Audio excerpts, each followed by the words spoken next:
Magre-remit lang sana ng pera ang isang babae sa Masbate pero hindi na siya nakauwi. Patay na siya ng matagpuan at sinunog pa ang kanyang bangkay. Para bigyan ng mukha ang balita, Mobile Journal, Kayla Makantan.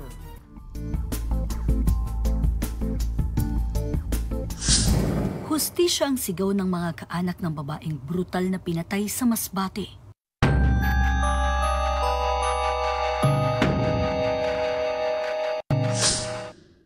Halos hindi na makilala ang 29 anyos na si Carol Manatat nang matagpuan sa masukal na bahagi ng Barangay Pawikan, Kataingan na aagnas ng kanyang katawan na sinunog pa bago inabandona.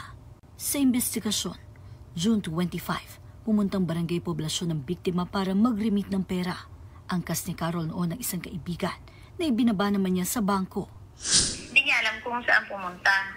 Pero nandito lang sa poblasyon daw, nag-ikot-ikot, may pinagbibili. After that, umuwi silang dalawa. Pagdating nila doon sa barangay, bumaba na yung kasama niya.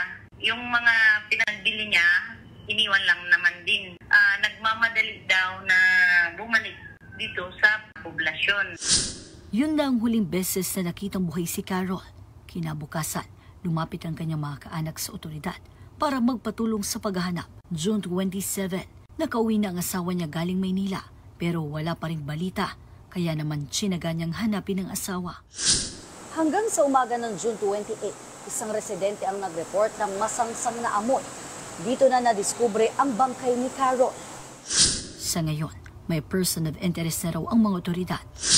According sa doktor, may stab wound sa dibdib. Isa lang.